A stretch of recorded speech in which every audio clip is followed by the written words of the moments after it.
What's up, guys? Welcome to another episode of The Girl Who Talks Sports, the podcast where we talk sports and other girly things. I'm Sam Cardona, and this looks weird. So I'm recording just our quick little intro before we get into our interview this week because my camera died and I can't find the charger. And it's very late and I'm ready to start editing. So I'm just going to do our quick little intro here on Zoom with our lower quality camera. Sorry. We have James from BOTA Sports on this week, which I'm very excited to get into this week's episode with him. We had a blast recording this week's episode. It was so much fun.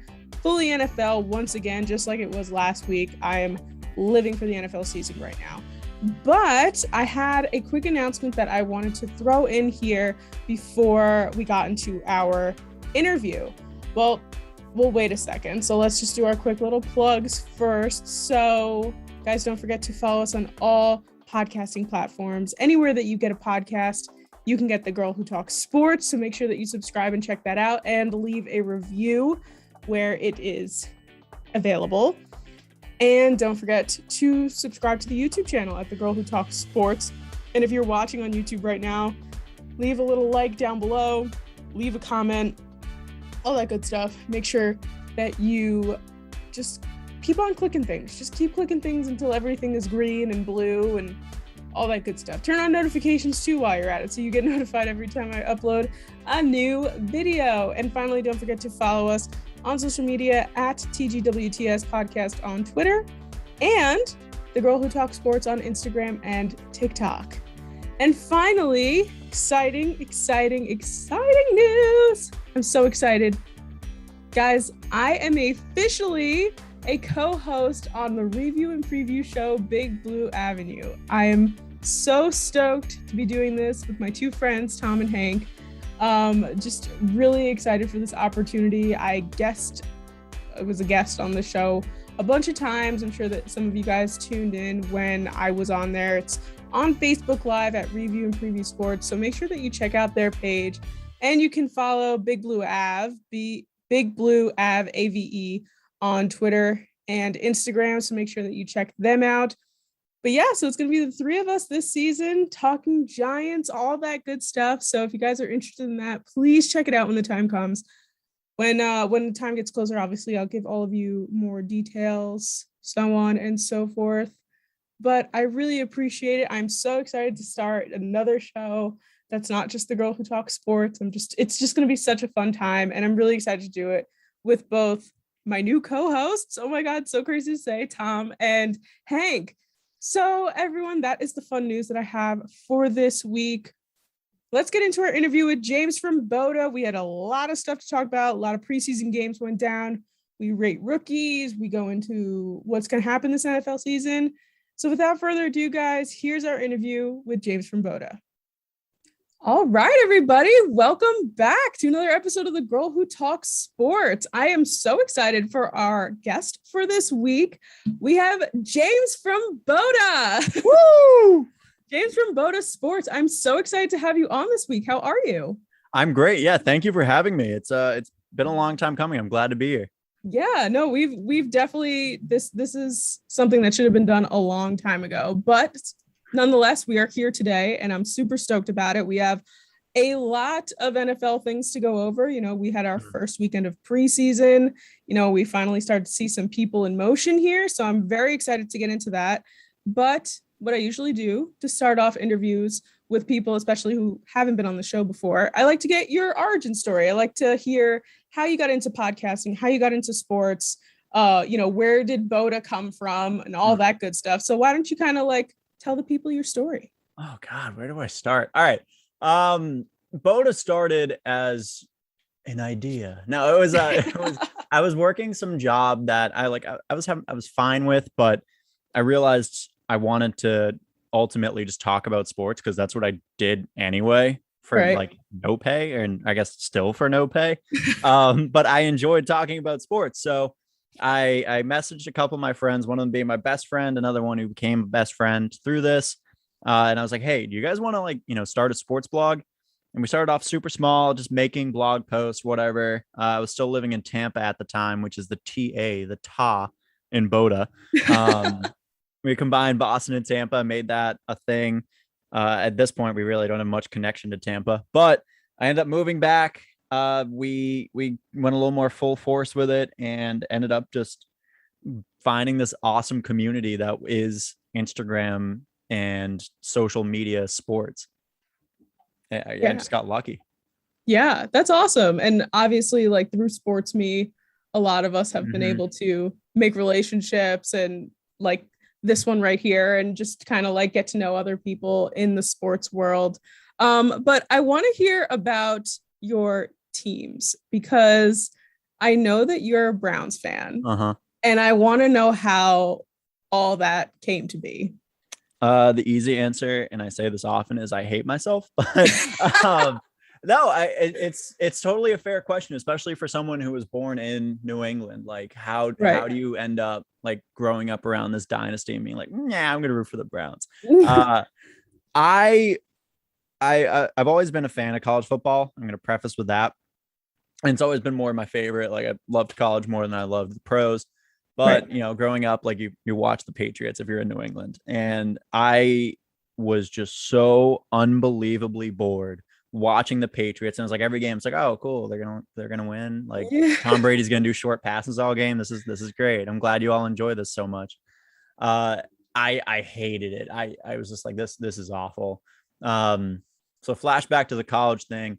I noticed a lot of the players that I was like attached to that were going to the Browns. It's like, oh, like, all right, Brady Quinn, like, cool. Yeah. Cool.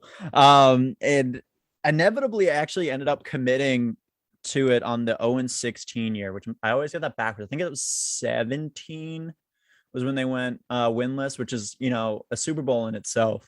But yeah, definitely. I remember just sitting there trying to justify how they were going to win each game, and like actually learning to break down like teams, like, no, like this coverage matchup favors us, like a madman. Like, I was insane, and it made me fall in love with the pro level. And then Baker Mayfield got drafted to the Browns, and I was like, oh my god, I'm here. That's my man's. Oh my god, I know. We're going to talk about Baker a little bit later, but I adore the man. I have since even before he was in the pros. When he was in college, I was like, this man is everything. And how do you hate that story? You cannot. It's just, he's just fantastic. But we're going to get into him a little bit later. Obviously a little bit more in depth, but that's really crazy. That's, I feel like everybody, there's even people who aren't from New England that are Patriots fans only because of the dynasty. Yeah, nice little bandwagon. Yeah, they exist. Believe me, I hear it. And I must say, I think that every team that goes 0-16 should get their own parade. Like the NFL should fund it. They should have, but I really think there was an 0-16 there was parade. Too. It was a proud moment that now Cleveland and Detroit are in the same sentence. So that's cool. Yeah. That's really awesome. I'm like, that's an accomplishment, because like it's not easy to lose every single game. How? That's what I'm saying. You have to try, and we did. All right, so let's get into some football talk now. I'm super excited that we are finally underway in the NFL season, even though it is preseason and it's not full force, but we had football this weekend. And one of the things that everyone was looking at this past weekend was the fact that there were so many drafted quarterbacks that were showing off their skills from this weekend. So I kind of wanted to go through them and kind of get everybody, our feels on it, and see what we might be expecting throughout this season. So let's start off with the number one pick, right? Let's start off with Trevor Lawrence, who didn't have a horrible game. Definitely going to be the starter for the Jaguars, but I didn't see anything really that special from him. I mean, I know it's preseason, but what were your thoughts on him? Yeah, I mean, even on that same note, nothing blew me away about his game. He kind of seemed a little uncomfortable. He seemed a little like off put about what was going on, and I don't know if that gives credit to the Browns defense. They were giving great pressure on him all game. They were pinching him in, which also could say more about the Jacksonville offensive line. But even still, he was throwing weird. He didn't really, in my view, like hit his stride. Like we started to see glimpses of it way too late. And at that point, like Urban had already pulled him, and it was like, all right, well, there we go. Yeah. Yeah, no, I honestly, yeah, it was nothing really special. And I think a lot of people were expecting, I think everyone went in with high expectations because of the fact that he was the first pick in the draft. But I mean, he got sacked twice. He completed 6 out of 9 passes. Like it really was just kind of a mediocre type of game. So I mean, again, I know it's preseason, but do we think that it's going to be like this all season, or is he going to kind of feel his way around and get used to things? And I think he's a baller. I think he's going to turn it on at some point. I mean, I think he's just, kind of playing it low at this like level, but there's still a lot to be said about the play around him. And like I said, that offensive line looked bad. So yeah, you can't have a star quarterback if you don't have a solid offensive line. Yeah, let's put all this draft capital into one dude who's supposed to be this next boom player, and then not put a wall to protect in front of him. So great. Yeah, no, I'm hoping that things get better for him. I'd like to see him succeed, but from this performance, nothing fantastic. Next we got Zach Wilson, who I was a little bit upset as a Giants fan. Watching us lose to the Jets was not my favorite thing to see. Never great. But, nonetheless, we didn't really play a lot of our starters, but I won't make excuses. But Zach Wilson, thought he did fairly well. I mean, I think that he showed a bit more potential than some other Jets quarterbacks who have been drafted in the first round for them. Did a lot of running, didn't really play too long, but definitely some potential there. What are your thoughts? Yeah, I mean, I think you said it. Like he was good, not great. He showed off the arm strength, but we already kind of knew he had that. That's all we saw during his BYU pro day. I do think he showed exactly what fans should expect from him as Jets. Like they shouldn't put him on this like high pedestal, like he's the next, like whatever. He has a long way to go. He has a lot to develop. He is going to take a few years for this to happen, but they have the right coordinator in place in Mike LaFleur, who I actually have faith in. I think he is going to be good. I think he has a lot to go though. Yeah, definitely. I think that whole team has a lot to go because you can't just come out of that slump and just expect them to be a fantastic team, but they're all they all have growing pains, new quarterback, new coach, new offensive coordinator. It's a lot of moving parts here.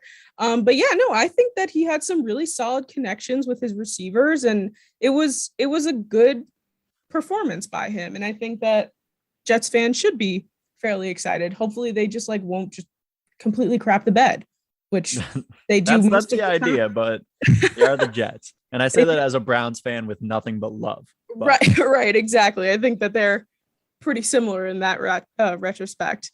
Yeah. The 49ers, this is a bit of a quarterback controversy, which people are trying to make, but Trey Lance came out. I think he had one of the best rookie plays of the weekend. He threw an 80-yard touchdown pass. He was sacked 4 times, which is not great. But, people are saying, oh, is it him or Jimmy? And honestly, I feel like they're making a lot of that storyline up. But again, not awful, but, getting sacked 4 times is not great either. No, it's not ideal, especially with a young quarterback. And from what I was seeing, because I obviously didn't get to watch that one, I saw the highlights, but everything I'm seeing are scouts saying that the sacks were his fault for holding onto the ball too long. Seemed like he got a little kind of scared in the pocket and ended up scrambling out, which is kind of what he does anyway. He's very diet Cam Newton, if I had to put a tag on Trey. But I mean, it was kind of the same thing with Zach Wilson, that 80-yard touchdown, 45, I think was through the air. That was what we expected of him. So he didn't do anything that it was a phenomenal play, but it wasn't anything that was really wow. Yeah. Oh my God. We knew what we were getting in Trey Lance. Right. Do you think that Jimmy G is going to be the starter and that Trey Lance will sit behind him? Or do you think they'll throw a wild card in there and start Trey Lance? I think you have to go with what you know. And I think Jimmy ends up getting the start. I do believe Trey will take over at some point this year. And I do believe with that, Jimmy will end up going somewhere else, whether that be Houston, who Lord knows what's going on there. Dumpster fire. Yeah. Or, even if Danny Dimes, sorry, doesn't end up working out that well this year. Jimmy G in New York. I mean, come on. Oh my God. Yeah, I'm just saying the potential's there. There's a lot of places he could go. I don't think Jimmy G's career trajectory matches up with where the 49ers are at. Yeah. I mean, everyone will say he brought him to the Super Bowl, but he also didn't win the Super Bowl. So it's definitely not the same thing. Someone who I'm very excited to talk to you about, Mac Jones. What were your thoughts on his performance? Because personally, I gotta say, I'm not a Mac Jones fan. I wasn't a Mac Jones fan even before he got drafted by the Patriots. What were your thoughts on his whole thing? I'm in a very weird spot, Sam. I have not been a Mac Jones guy. I thought, and I think this is one of the weaker excuses to use about his college performance because he was very accurate, but he relied on the first round talent around him. And that's what Alabama is a first round talent factory. So when you have Najee, when you have Jalen, when you have Devonta Smith, it's easy to make plays. But what Josh McDaniels did for him was kind of genius. And they built an offensive scheme that plays to like a very Bama style where it's like quick pass, quick pass, quick pass. Couldn't say that. And then hit him over the top, which almost ended up working out. The issue I have with it was that it seemed a little too safe. Like I wanted to see him be challenged more if I'm ready to, like everyone else in New England, just be like, yes, this is our guard. Like, yeah, Cam Newton, who I didn't see anything that wasn't more than just like a game manager. Now that being said, I do think I now have to turn into a Mac Jones stan. Really? Because I hate myself for this, but Colin Cowherd openly came out and was against Mac Jones. And as a Baker stan, I feel like anti-Cowherd has to like live in my blood. So now I think I'm a Mac Jones fan, but I don't want to be.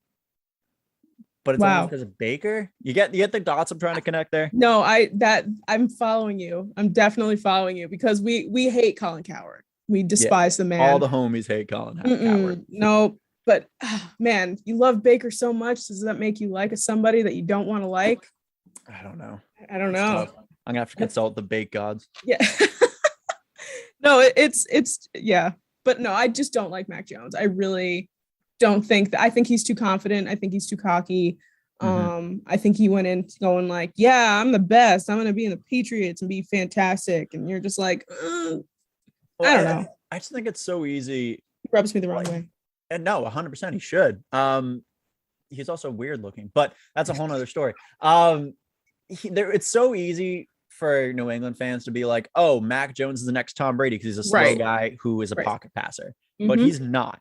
He would have been better off in a Kyle Trask-like situation where he's going to end up being behind Tom Brady, a very similar quarterback, in developing. He should not have been a first-round talent, and I'll die on that hill. Yeah, no, that's solid. That is solid. I genuinely, like, I was so happy when 49ers ended up taking Trey Lance because that meant Mac Jones wouldn't have been a top 5 quarterback. And I was like, oh, great, perfect. Just keep on pushing him down. So that everyone's just like, keeps on just saying like, no, no good. What are your thoughts on Cam Newton calling him mac and cheese? A lot of people are upset about it. I know. I think that's so dumb. It's a fun thing. Like, especially if you're going to have Cam Newton as a mentor, might as well have that chemistry, right? Yeah. People were like, well, what if he's body shaming him? And I'm like, he's just calling him mac and cheese because his name is Mac. Like, it's like from Foster's Home of Imaginary Friends. Mac and cheese. Wow. What a reference. Yeah. Pulled that out of the sky. Yeah, just out of nowhere. I think that's a little far-fetched, but I also don't really see the connection of Cam Newton to Mac Jones, but hey. Yeah, no, I don't think it works. I don't think it works there. I really don't think Cam is going to stay much longer either with the Patriots. I feel like, he's going to ride out this 1-year deal and then head out. But then I don't even know where he'd end up. I feel like nobody's even going to want him. Screw it. Double down. Jimmy G and Cam Newton in Houston. Why not? Why not? Right? They got nothing to lose down there. They literally are at rock bottom. They're have nothing to They're lose. Sitting. You can only go up. Hopefully. You can only go up from here. The last guy we're going to talk about, which will then lead me into our next topic of discussion, is Justin Fields. And Justin Fields, I think everyone agreed, had one of the best performances of the weekend as a rookie. Rushing touchdown, throwing touchdown, completed 14 of 20 passes, 5 rushes. The kid clocked in at 20 miles an hour on a 21-yard rush. What were your thoughts on Justin Fields? This was the Ohio State Justin Fields that now has a chip on his shoulder that is ready to take the league by storm. And I love it. I love that for Bears fans. I love that for him. Also, if we're going to talk about that touchdown, that was the most open I've ever seen a tight end in my entire life. Jesse James was just sitting there waiting for it. It was basically like a punt return, it looked like. I'm blown away. I know, once again, let's not overreact to the preseason. Whatever. He balled out. Yeah. I think that with these rookie quarterbacks, like, I think we can see like someone like Trevor Lawrence probably came into the game a little nervous. It's your first time out in the field in your uniform with your team, and I feel like Justin Fields came out and he was like, this is where I belong. This is where I have to be. And I'm going to do what I have to do. And I think that he did absolutely fantastic. And like I said, one of the best performances of the rookies from this past weekend, which then leads us into our next chat about the Bears and the Bears quarterback situation. Now that they've brought in Andy Dalton, there's some weird things going on there. Trubisky's gone. What are we feeling about the Dalton being played most likely week 1 over Justin Fields after a performance like that? It's hard to look at a performance like that and say that Andy Dalton should be the starter week 1, but he should absolutely be the week 1 starter. And I think it's just from a perspective of not rushing Justin Fields into something. I mean, once again, it is preseason. We got to expect the pace is different and all that. But Andy Dalton being your QB 1.5 or whatever we're going to call this. Right. We know the Bears have a weird obsession with saying QB1 after last year. But Andy Dalton is not a bad guy to have starting a couple games while you develop this young kid that has already shown where his ceiling is, and it's in space. It is gone. Yeah. So I think it's got to be Dalton. I think it should be Dalton. Still expect Justin Fields to be in there very soon into the year. Very early in the year. I have this feeling, this gut feeling that Dalton's going to get in there for 1 or 2 weeks and then he's going to get hurt. And then Fields is going to have to come in. And like that's just like the vibe I'm getting from the whole situation. I don't know what it is, but I think that Dalton is a solid mentor. He's a veteran in the league now, and he's a good, 1.5 quarterback to have. I like that. I like that phrase. But yeah, I think that when Fields comes in and ends up being the solid starter, he is going to save Coach Nagy's job. I think that he's going to be the reason why Nagy does not get fired, because he was on the hot seat last year and they decided to keep him. I really think that I'm assuming the Bears are going to do a solid job this year, but if anybody's going to save Nagy's job, it's going to be Justin Fields. I don't think that's even a question. He has 2 people's jobs on the line, him and Ryan Pace. Right. So we'll see what ends up happening with that. He could very well be saving their entire career. I think that this quarterback duo of Dalton and Fields is a complete 180 of Foles and Trubisky. Honestly, that's a really good point. Like what you wouldn't even think to imagine last year as a Bears fan that you're like, yeah, next year we're going to have Fields and Dalton. Right now we have Trubisky and Foles. Like, it was just the quarterback situation last year was horrid. And I think this year the Bears are just in such a better situation. 100%. And it's good to see. I have nothing but good feelings for Bears fans, which is bad to say because one of my buddies is a Packers fan. One of the guys I do BOTA with. So there you go. I'm glad for him to. Drew, I can't wait for you to hear this. Sorry. It's okay. One of my good podcasting friends is a Bears fan, and he hates that I really love Aaron Rodgers. It's really hard to hate Aaron. Let's be real. I know, but I mean, when you're a part of the NFC North, I feel like Vikings, Bears, and Lions fans all despise that man. Yeah, it's kind of the same thing in the AFC North too. We all just hate each other. Actually, there's no one big point. I guess Big Ben, but there's a whole nother level of hatred there we're not going to get into. I mean, we could sit here and unpack all that, but we just that's a whole nother show, Sam. That's a whole nother show. other quarterback things going on in the league. I discussed it last week a little bit with the guys from Breaking Down the Tape.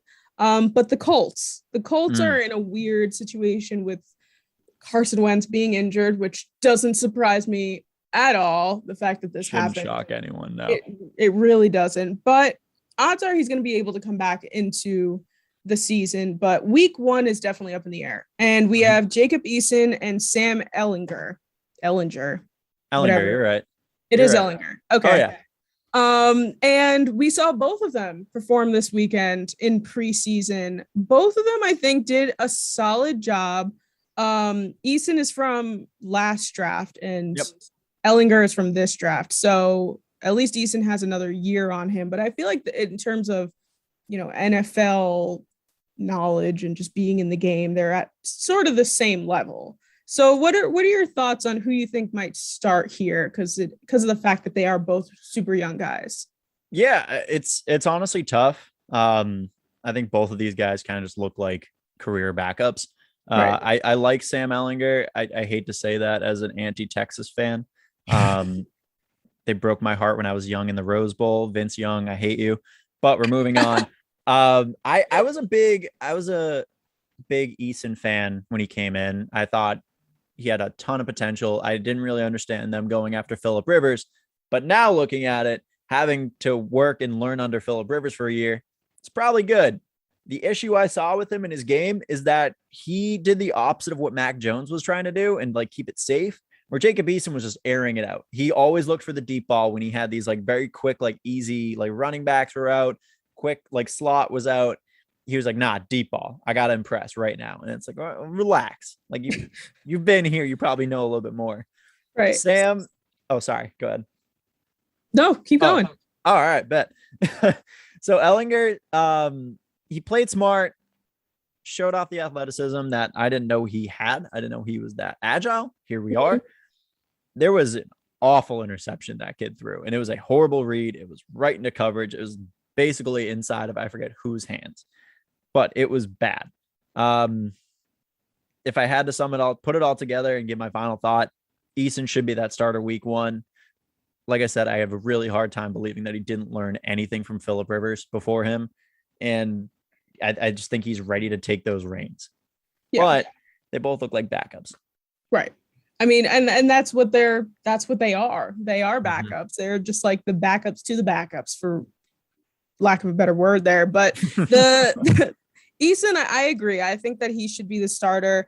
One of the impressive things that he did this weekend was a quick 2-minute drill right at the end of the half that led to a touchdown, which I think is the solid thing that you want in a quarterback, especially when they're, under pressure in terms of the clock. But, I think that they can't lose either way with either of these guys. I think that they're both going to be fine. But until Carson comes back, I think that you need to give one of these guys the slot so that they can mentally prepare for it. So I feel like that's part of the whole thing here is when you go back and forth, like in Miami last year with Tua and Fitzy, Tua never knew when he was going to be able to start. So he never filled that leadership role. So I think that now going into week 1, they're going to be like, well, who's going to be starting? So at least we can try to get this team off to a good start. If Frank Reich's like, yeah, Eason's our guy, he's going to be starting, then Eason can be like, okay, and mentally prepare for it and say this is what I got to do. I got to go into week 1, not thinking about when it's going to be over when Carson comes back, but just be in the moment and kind of think of it that way. You know what I mean? Mm-hmm. Completely agree. So that is that's kind of what I'm thinking. And Ellinger too. He's got to sit back and learn a little bit, when you're brand new. I mean, it goes against kind of what we're thinking in terms of these other rookies, but he doesn't need to start. No, he doesn't. I back to it. I think Eason's mistakes are way easier to correct than Sam Ellinger's. Agreed. Yeah. You can't just throw the ball to the other team. No. Damn. God, that's not what you're supposed to do. The wrong way. Come on. Okay. Breaking news today. Today is Tuesday, the 17th. We had something I think at this point everyone expected to come. I mean, if it didn't come, I think people would have been shocked.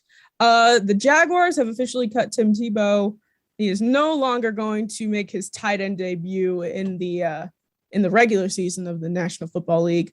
We saw him do horrid blocking as a tight end this past weekend. First week of roster cuts, even with the pull with Urban Meyer being buddy, still got cut from the team. Like I said, I'm not shocked. He's just gone. We were like, oh my God, people hyped it up so much. People were like, yeah, we're good. I feel bad for the people that bought all the Jaguars jerseys with the Tebow on it. Even worse is I think you had to custom make those. I don't think you could like get a Tim Tebow jersey. You had to pay the extra money to get a Tim Tebow jersey. Oh, that's even worse. I love it. Oh my God. That's hilarious. But yeah, so I mean, originally we were going to talk about what the future of Tim Tebow was in the league. But I mean, what do you think? You think he's just going to go back to broadcasting at this point? I think he has to. I don't think he has or the Mets. Choice. God, no, not the Mets. The Mets don't need that right now. I don't know. I thought the Tim Tebow move was weird. I think everybody thought the Tim Tebow move was weird, except if you wanted to be like some you thought you were like uppity, like sports page, and you're like, oh no, Tim Tebow's the future of the tight end position. Like, no, he's not. Stop. That's just a take you're trying to throw out there to get ahead of something. Literally the opposite. Like the guy is literally not built to be a tight end. He just graced through with the football with the quarterback. Like just made it through, and we were like, okay, we'll give him the benefit of the doubt with the kneeling and the whole thing. Right. And then he moved on. But coming back, nothing good was going to come out of this. Yeah, and my entire thought with it was like Lawrence doesn't even like using tight ends, so I didn't understand him as a receiving option. And then I saw the block, and I was like, oh wow, you can't even block. Oh my God, it was watching that video. It was, I think he like rolled against somebody, fell on his butt, and then tried to get up and headbutted one of the linemen in the gut. Like just all bad things. I love that Tim Tebow's two most notable plays as a tight end are that and getting hit in the head with a football as a Jet. I think that's phenomenal. And everyone even said when he was at training camp, they were like, wow, look at Tebow. He got so big. He's going to be blocking, doing all. I'm like, come on. Everyone hyped it up. I liked Tebow. When he was in the league, I was like, you go, dude. And then he trickled through the teams, and he was on the Jets for a little while. I had a Tebow Jets jersey. I won't lie. I had one. I did. Did you really? Yeah, I did. I had one because I really liked him. I thought that he was like fun and, just again, gracing himself through the league. And I was like, oh, he's on the New York team. I'll get a New York jersey. I donated it though, because it was too small. So now someone in the world is wearing a Tim Tebow Jets jersey. They might have just burned it for like warmth or something. I mean, honestly, could have done that too. That's not a bad thing, but I won't hide. I will accept everything that's coming towards me. It's all okay. But yeah, no, I just don't think I think Tebow, nothing was going to come out of it, and maybe he goes back to the SEC network. Just kind of He was a very good college football analyst. He knows college football better than the NFL, I think. I don't think that's hidden to anyone at this point. Yeah. There's no reason to be doing anything else other than just go talk about college, live your life, go Gators, do your thing, man. But yeah, so Tebow being gone. Well, guess we'll never know what happens in the regular season. But another team we have here that is struggling, I think, a little bit, and now that they lost their star quarterback last year to retirement, New Orleans Saints. New Orleans Saints, I think, have a lot of moving parts here. They're struggling a bit. They have a quarterback competition, if you want to call it that. I'm personally not fond of the Taysom Hill full quarterback move. But I think it's stupid. I think he's a great wildcat play. I think that he does great in those small plays, not a full game. But we have that and Michael Thomas. It's bad. It's bad. Sean Payton has some infatuation with Taysom Hill, and it's so dumb. I don't know why. He's another guy is good, not great. Like, he's not going to win you a playoff game. He'll might get you there, but yeah, I have zero faith in Taysom Hill as a quarterback. I would put all my money into Jameis, especially kind of on the same idea as Jacob Eason, where having a year under Drew Brees and Sean Payton to fix like your mistakes, and now he's LASIK Jameis. Those eyes are phenomenal. How do you beat that? He's going to throw for 30 touchdowns and maybe 10 interceptions. I mean, the fact that he threw for 33 touchdowns, and people will say 33 interceptions too, but we're ignoring the 33 touchdowns. Yeah. Like, the man couldn't see. And now, like you said, LASIK Jameis is here. He's ready to take on the world.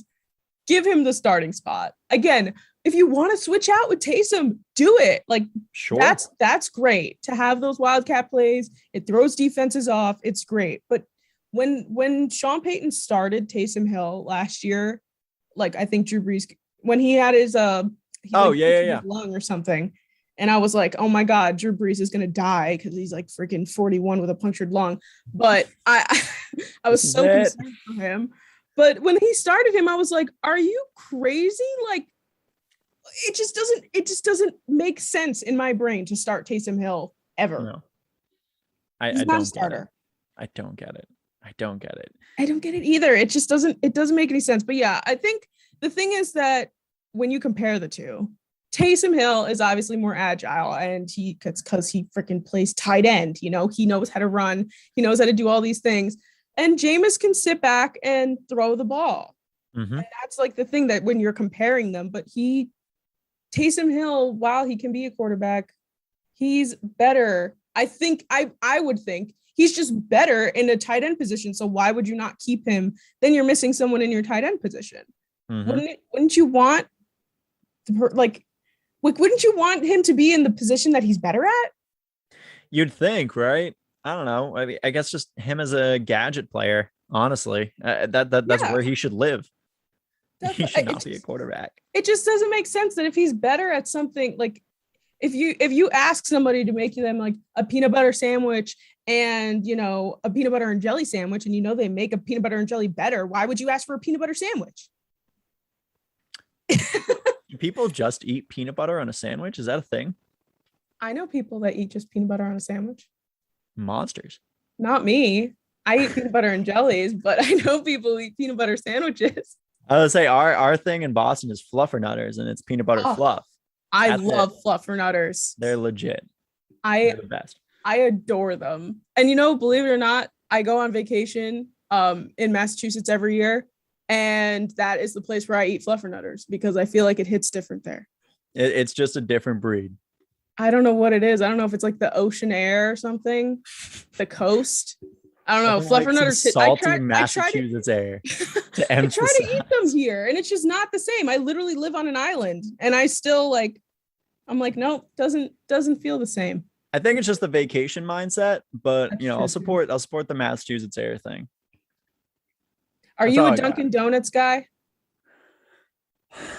I'm not. All right, this is another bad New Englander part of me, but no, I'll drink Dunkin' Donuts. I'm not gonna pretend like it's like my steady habit. So do you drink Starbucks? Do you drink coffee? No, because I'm balling on a budget. Yeah, I drink coffee. I'm living at home currently, so I just get my parents to make it in the morning. I'm living the life. It's sick. Yeah. Same. Yeah. See, that's the motion. That's so funny though. I feel like Dunkin' Donuts is like the staple of New England. It's disgusting. Like in my town alone, and I'm not in like a huge town, I probably have, what would you say, like 10, 15 Dunkin' Donuts? Yeah, like 10 or 15. In your town alone? Yeah. Oh my God. It's disgusting. That's insane. I love Dunkin' Donuts. I like it too, but not that much. Not for 15. Why do you need that many Dunkin' Donuts anywhere? Why do you need any amount of that? I don't know. New Englanders love their Dunkin' Donuts. We really do. It's awful. But the other thing going on with the Saints is Michael Thomas, who what a transition. We got to get back on track here. Dunkin' You're Donuts. back on. Michael Thomas is trying to mend fences I guess, with Coach Payton here. He's in rehabilitation right now, but I mean, I think anything can happen. But as of right now, we're not seeing a trade No, at any point. I don't think so. I would doubt it. I think they're going to work things out. I do love the jokes that came out of this, and it went like viral. No bunch of people shared it around, but them saying like he took a 4-month recovery surgery, 6 months or something. I don't remember what the timeline is now. Now I'm just jumbled. But either way, it just didn't add up with the offseason. It was very Michael Thomas diva. He's living up to that. Yeah. He put out that tweet, and it was like some like weird cryptic tweet. We were like, Michael, what are you doing? What are you doing? Just chill out. He's football Kevin Durant. Honestly. No, that makes so much sense. Wow. Amazing. He is football Kevin Durant. Thank you.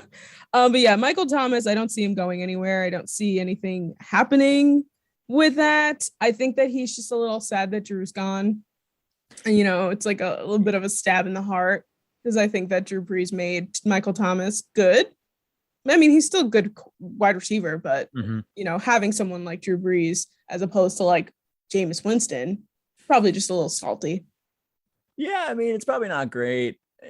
Drew Brees makes everyone better, though. That was kind of like that Hall of Fame ability to like raise who you were around you. So he's already a great receiver.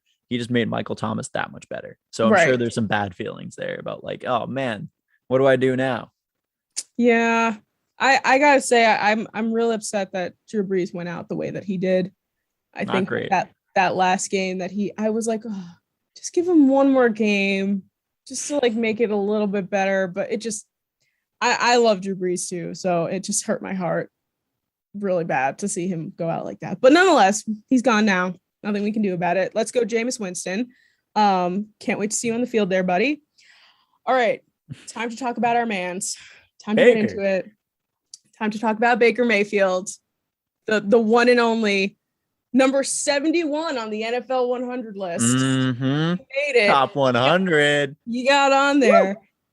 I'm super stoked to see Drew Brees, Baker Mayfield this year because of how well he did last year. And I genuinely think a playoff run is in the books for the Browns again. But what are your thoughts on Baker Mayfield this upcoming season? Yeah, I mean, just off of the gun, having a steady coach for a second straight year is huge. And especially it being Kevin Stefanski, I have a ton of faith in.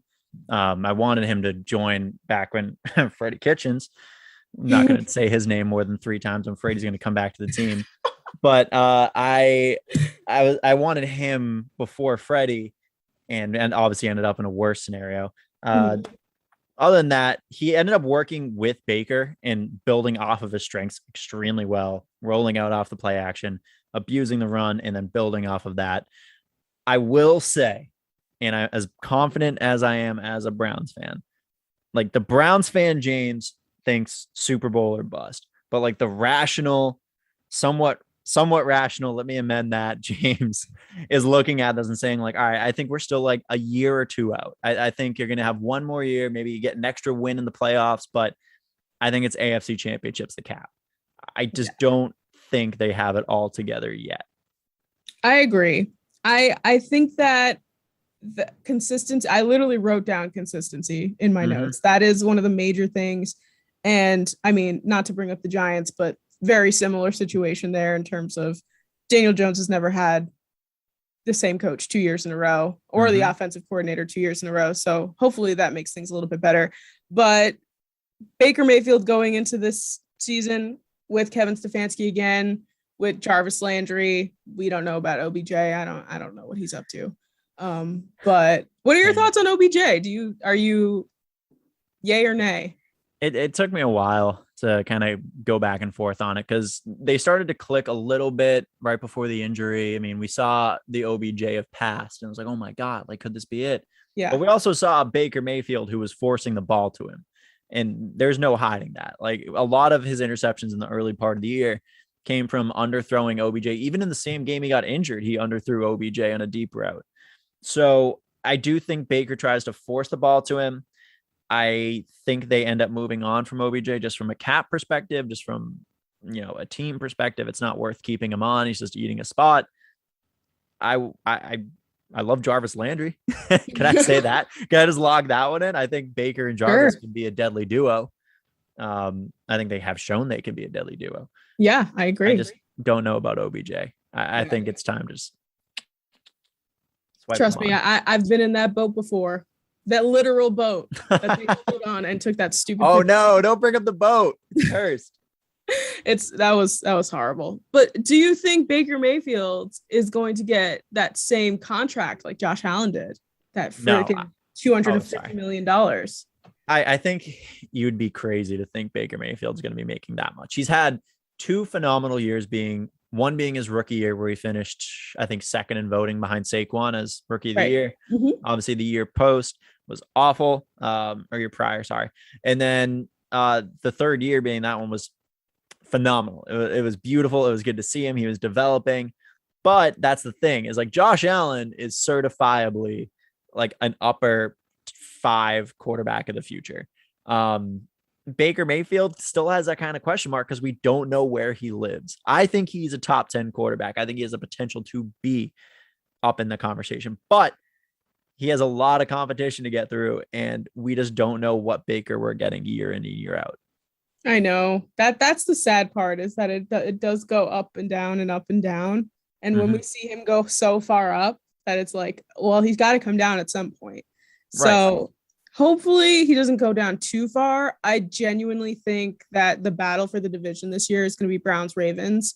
The Steelers, I hate to say it, my brother's a Steelers fan. I just don't see them making it to the playoffs this year. With Ben coming back, Ben should be gone. Ben should have left. He is hurting the Steelers. Yes, I agree. I think that him being there is very selfish and that he just wants to do it for himself. Or, trying to find that one speck of glory left that makes it, makes his career something worthwhile. But I mean, I know he's got rings, but ring singular. But yeah, I genuinely think that it's going to be Browns Ravens fighting for the division. And I think we saw that last year. I think it was a Monday night game, that Browns Ravens game. Yeah, that was when Lamar had to poop. Yeah. Yeah. When he ran to the bathroom and everyone was like, oh, it's cramps. And I'm like, yeah, he's got to go to the bathroom. Yeah, he's got to poop. That's the bottom line of that one. But that game was so good. Like them going back and forth like that, it was fantastic. So it makes me very excited for this next year and what's going to happen because the AFC North's just getting younger at the Steelers. Even the Bengals, who were a losing team, they weren't great, but I would never count Joe Burrow out of a game. They were the best team with a losing record last year. I think. Now I have to think about teams that had a losing record. We really didn't know what to expect after Joe Burrow went down with the ACL. So I think that they were on their incline up. And then after that, obviously it declined a bit, but I love Joe Burrow too. I love him. And I really, really, really hope that he does well this year, but I just don't think the Bengals are fully there yet. No, I think they should have drafted offensive line in the first round, but they went with Chase instead. So you can't throw to your buddy Joe if you're on the ground. That's just my thought process on that though. But yeah, that this whole division is very interesting. Like you said, it's getting younger. I think the Steelers with Najee Harris is going to be interesting. It's going to make them a little bit better, but with Ben there, it's not going to be good. No. And their whole backup situation too is not. I don't like Mason Rudolph or Dwayne Haskins. Don't like either. I'll die on the podium. I keep saying I'm going to die on things, and they're always different things. But I'll die on the fact that there's 3. That Mason Rudolph said something to Myles Garrett because that man is peaceful, and there's no reason he would. I mean, I hate to just assume things of people, but there was no way that was just something that just happened. So there were words exchanged probably between the both of them. So yes. We don't know what was said. We don't know what happened, but that just didn't occur. It wasn't just something that came out of thin air. It was much, much more than that. But nonetheless, since we're jumping around the leagues, I kind of want to get your thoughts on who you think is going to be like the best and worst teams of this year. And they could be from any NFC, AFC, wherever, just kind of like what you think, like this team's gonna be really great and this team's just gonna absolutely bomb. I mean, easy answer for absolutely bomb, and it's the Houston Texans. There's so much drama surrounding the team. There are quarterback question marks between, is it going to be Predator Deshaun Watson? Is it going to be Tyrod Taylor, I think, at this point? Or is it going to be Davis Mills? And none of those options sound great. They're seemingly from the outside denying the fact that they should be rebuilding right now, and instead are just acquiring talent and wasting people's careers, like Anthony Miller's poor leg. I don't know. I don't think there's anyone you can look at in the NFL and like break them down and say that the Texans are worse or are better than them. Sorry. The Texans are awful, and they're not going to get any better for a long time. Yeah. I think that, I don't know if I'm biased being in the NFC East, but I genuinely think the Eagles are going to just be awful this year. I'm so glad you brought that up. I just don't think, I think Jalen Hurts can be really good, but I just don't think, with Devonta Smith already being hurt and it just the whole situation that went down in the offseason with Doug Peterson, Carson Wentz, and everybody, like the whole just aura around that team just really, it just doesn't give me good vibes. Not to mention, what is the coach, Nick Sirianni, in his weird press conference where he was just like, you know, like it's like that didn't instill confidence in anybody. I have a little more faith in Jalen Hurts than that. I do think he's very talented. I think he's going to take a huge step. I don't know why the Eagles don't have faith in Jalen Hurts. I know. He's a good quarterback. He's a good quarterback. He's going to win you games. And they have not, they've looked like they're investing in him. But at every turn, they're like, well, Deshaun Watson. It's like, well, you have a guy. You have a quarterback. They still haven't named him as the QB1 yet. Ridiculous. And we're how many days away from the season? Like less than a month? Yeah. And he's not QB1 yet. So I don't know what they're waiting for. I don't know if they're just trying to make a story out of it and trying to make people talk. But I just don't think, I mean, I'd be surprised if they came out and were like better than the rest of the NFC East. And to be fair, the rest of the NFC East is down bad, like really just not good. So that's definitely one that I'm a little bit concerned about. And the Dolphins. I'm a little bit concerned about the Dolphins. The Dolphins kind of have like a nice like volatility to them where they could just explode at any moment. And I love it. Yeah. I just don't know with Tua. I don't know how he's going to come in now that he doesn't have a safety net with Ryan Fitzpatrick. It's just that's kind of the debate, right? Is like, is him not having the safety net, like you said earlier, like is him not having the safety net, him knowing he's the true QB1, is that the difference maker for Tua? Right. I'm gonna say maybe. I really genuinely don't know. I can't. I look at Tua, I see so many things that are great and I see so many things that are awful, and I've never been more split on a quarterback. Yeah, I've been concerned about Tua since he busted his hip in college. I didn't even think that he should have been drafted, because I was like, I just don't think, not at least like the year he got drafted. I think he should have like kind of waited it a little bit and then gone in the next year.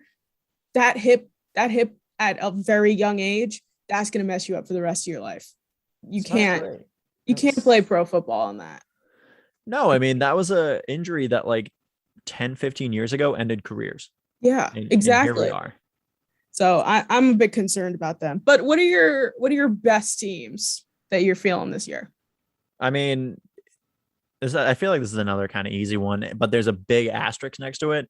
If healthy, the San Francisco 49ers are the best team in football. Really? The best team in football. Okay.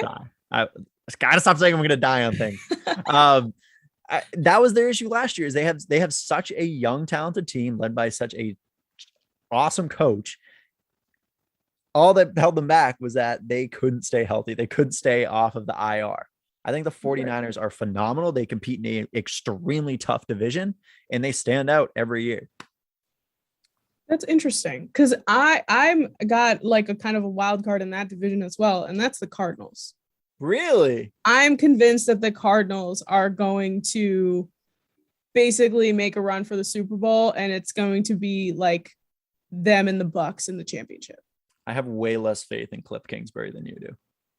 Honestly, I just think DeAndre Hopkins, first of all, got out of the Texas right on time. The man was like precision with his timing. And Kyler Murray, I think that people are underestimating him, but I don't know. I see the Cardinals just kind of blowing up out of the water and everyone not really expecting them. We kind of ignore because of how good their offense is, we kind of forget how good their defense is too. Their defense is so good. It's really good. Budda Baker? Budda. I love that man. He's amazing. So yeah, I definitely think the Cardinals are on that list. And I mean, the Buccaneers are. You can't go against a team that's entire Super Bowl roster is still on the team. I have a very weird thing, and this might just be like a dumb brain fan thing. I never trust a team that doesn't make any changes. I think you always have to be adapting. And that's my excuse for being a dumb brain fan. But like, I've seen so many teams just like kind of be like, no, we're running it back, like same roster, let's go. And it never ends up working out. So I actually have less faith in the Bucs this year. I think that they're still going to make a playoff run. Don't get me wrong, but they're not going back to the Super Bowl, and I'll lock that. Okay. So let me ask you this. I like to ask everyone before the season starts, what are your way too early Super Bowl predictions? I hate myself for it because it's going to be so boring. 49ers Chiefs. I don't think there's any surprises. I want to try to talk myself into the Bills sneaking in. I can't. I would love to talk myself into the Browns sneaking in, but I can't. I think the 49ers make that deep run, and I think Patrick Mahomes owns the AFC, which is great for me. Thanks, Pat. I think the Chiefs will not make the Super Bowl this year. Whoa. I mean, obviously they're going to make a run, but I just don't see them returning to the Super Bowl this year. I am going to pull for the Bills.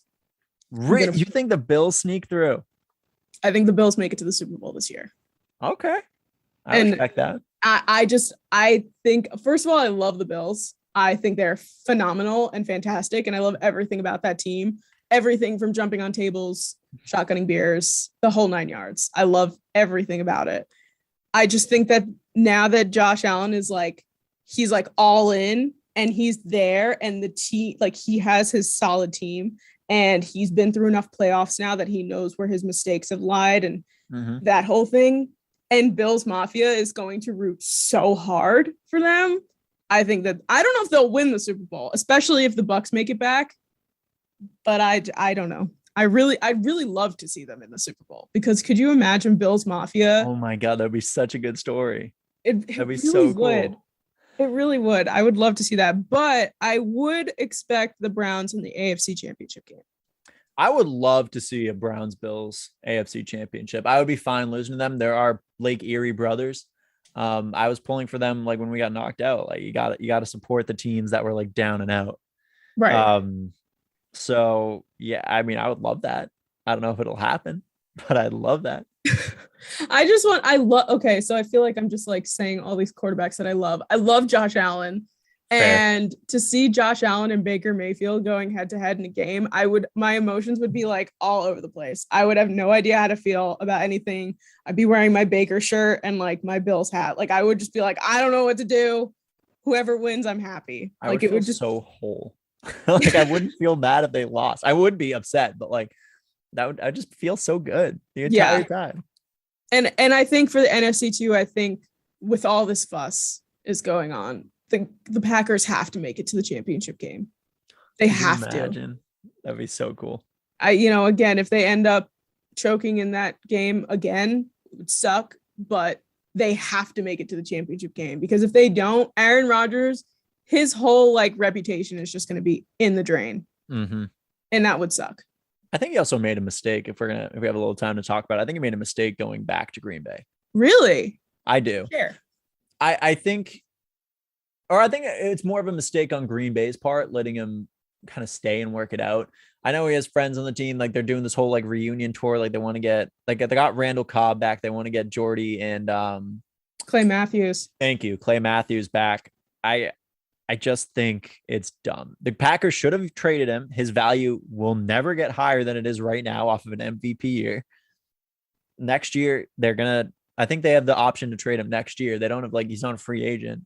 Right. If he has a bad year, you're gambling on him having another phenomenal year, and he will have a really good year, but no one's going to pay for almost a 40-year-old quarterback like that in trade value. I mean, the Buccaneers did.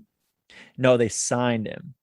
Oh, okay. But I'm talking about hemorrhaging your future for a quarterback who's going to be around for maybe 5 more years. Maybe. I see what you mean. I don't even think he would make it 5 more years. I don't think he has that Brady longevity. I think that he has 2 years max left. Mm-hmm. Honestly, if we're going to go that far into the future, I think Aaron Rodgers retires after this year. Really? You think this is the last ride? I mean, that's how they're kind of broadcasting it as the last dance. Yeah, I forgot about that post. That's why he's bringing everybody back. That's why he's trying to literally pull Clay Matthews out of retirement. The man hasn't played football in years, and he wants him back just because that was what a move. The glory days. I think that's what he's trying to grab onto. Not Randall Cobb. Jordy Nelson is not coming back. Jordy Nelson should not come back. He's not coming back, but I mean, he loves them. He loved Aaron when he played, but he's not coming back. No reason. Clay Matthews, I don't think would come back either, but he's got Randall Cobb in there. So that he's got one, and David Bakhtiari is still there. But where did you think Aaron would have went if he did get traded?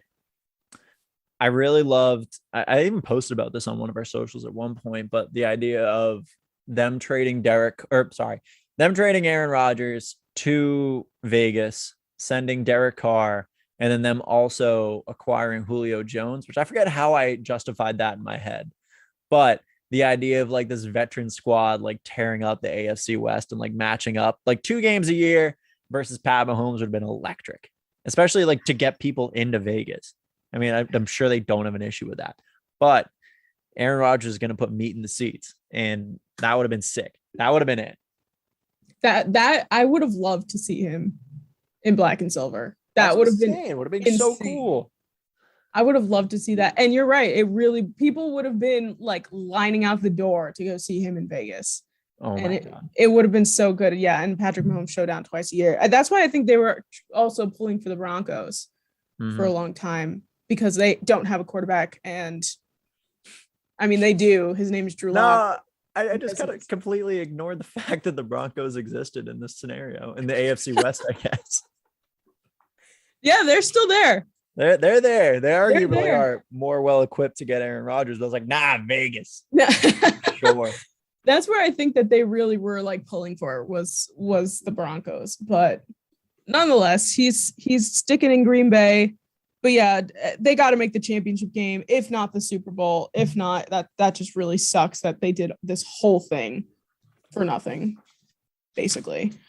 But James, thank you so much for coming on the show this week. Yeah, thank you so much for having me. I'd love to come back on whenever you'll. Yeah, for sure. We can definitely talk Browns when they're winning a bunch of games. But why don't you share your? Don't you jinx it? Don't you jinx it? Next time I'm gonna wear my I have a woke up feeling dangerous shirt. I should have wore my Baker jersey, but I just got off work, so I'm just wearing a work t-shirt. You're fine. You're good. Well, next time we'll rep out Browns and Baker, but let everyone know where they can find you on social media and where they can find your podcast and all that good stuff. So you can find us everywhere at BOTA Sports, even by searching on Spotify, Apple Music, or Google. We advertise ourselves as the Degenerate Sports Center. You can find us Instagram, Twitter, and Facebook as well at BOTA Sports, and also on TikTok. I forgot we had a TikTok. I run it. Oh my God. TikTok. Check out my Renegade. That's all I think I have. YouTube, BOTA Sports. Everywhere BOTA Sports. Everywhere BOTA Sports. Got it. All right. Well, again, thank you so much for coming on. This was a great conversation. I'm really loving the fact that all my episodes are just fully NFL. That's all I want in life.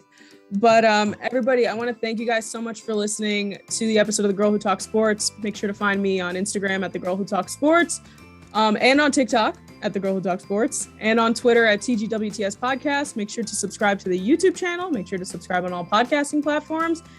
And I hope you guys all have a great rest of your week, and I'll see you guys next week. That was such a better sign off than I did. That was so much better.